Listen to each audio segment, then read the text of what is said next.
Hello and welcome to Roving Camera. I'm your host Lottie Yalaric, and I'm going to take you through the events that took place in and around Parliament in the last 1 week. So let's get going. On 28th of January, the Honourable Speaker Lok Sabha, Srimati Meera Kumar, inaugurated the National Conference on Sociology of Sanitation, organised by Sulabh International Centre for Action Sociology in collaboration with Sulabh International Social Service Organisation in New Delhi. Here are the high points of the function. The two-day national seminar aims to draw the roadmap for future strategy about sanitation in the country. It will delve into complex social and environmental issues. The academia, administrators, technocrats and people from the civil society are participating in the event. They will conceptualize the complex social and environmental issues and undertake an incisive perspective on futuristic goals. The organization has been working in the field of sanitation, environmental sanitation, public health and liberation and rehabilitation of scavengers.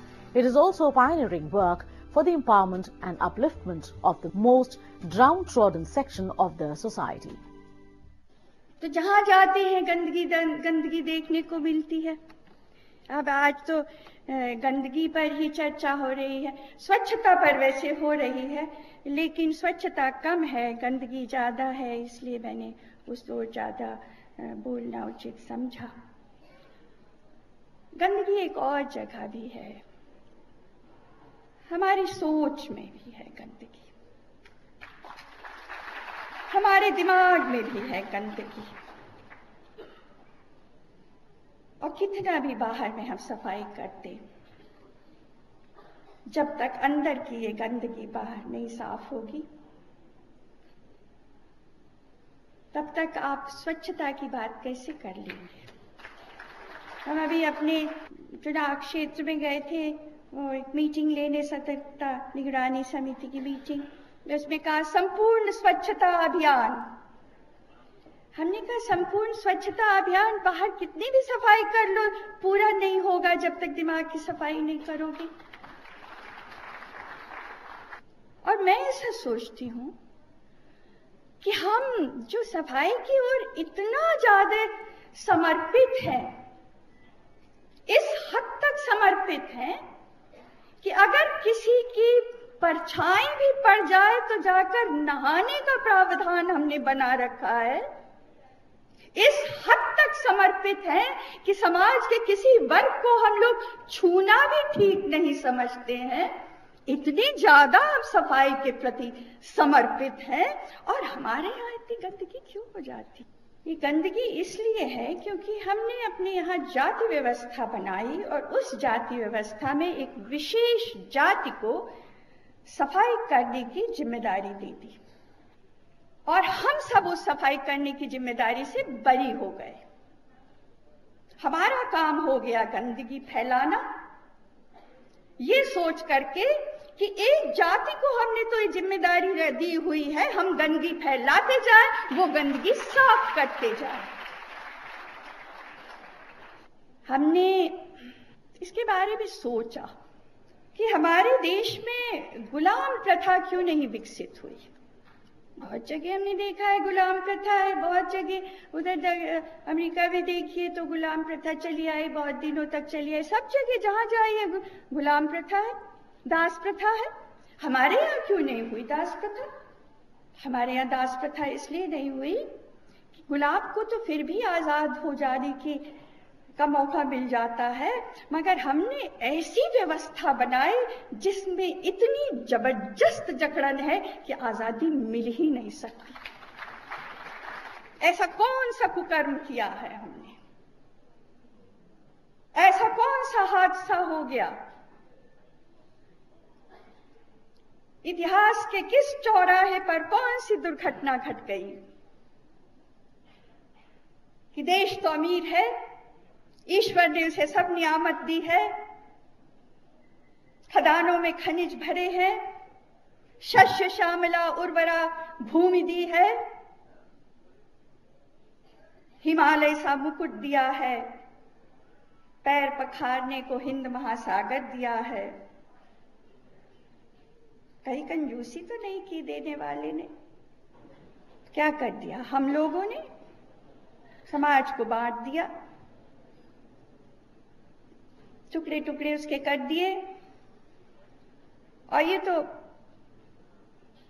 सभी मानते हैं, सभी जानते हैं कि किसी चीज को नष्ट कर देना हो, समाप्त कर देना हो, निर्जीव कर देना हो तो उसके टुकड़े टुकड़े करके उसे बांट दो। तो हमने समाज को टुकड़े टुकड़े करके उसे बांट रखा है, निर्जीव कर रखा है। जो मैला उठाता है वो निर्जीव हो जाता है, जो दुत्कार झेलता है वो निर्जीव हो जाया करता है, जिसको पैरों के नीचे कुचला जाता है वो निर्जीव हो जाता है। तो एक बहुत बड़े तबके को हमने समाज के निर्जीव कर दिया है। इसीलिए अमीर देश में रहते हुए भी हम गरीब हो गए हैं। पार्लियामेंट तो एक प्रकाश स्तंभ है, चारों तरफ जहां अंधेरा हो वहां ये प्रकाश स्तंभ है। क्यों? क्योंकि हर कुछ साल पर देश के गांव-गांव में, गलियों में, गरीब बस्तियों में जिन लोगों को कोई नहीं पूछता है, जो हाशिए पर पटक दिए जाते हैं, उनके दरवाजों पर बड़े बड़े लोग जाकर उन्हें नमस्कार करते हैं और उससे कहते हैं तुम्हारी हिस्सेदारी है इस देश को चलाने में, तुम अपनी राय दो, जो तुम्हारी राय है उसी के मुताबिक ये देश चलेगा।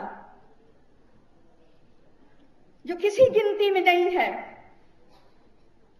जिसकी राय का कभी कोई मतलब नहीं रहा है, वह अचानक अपने को एम्पावर्ड महसूस करता है और फिर वो अपनी राय देता है और उस राय की रोशनी पहुंचती है इस संसद तक। इसीलिए ये रोशन है और ये प्रकाश स्तंभ है।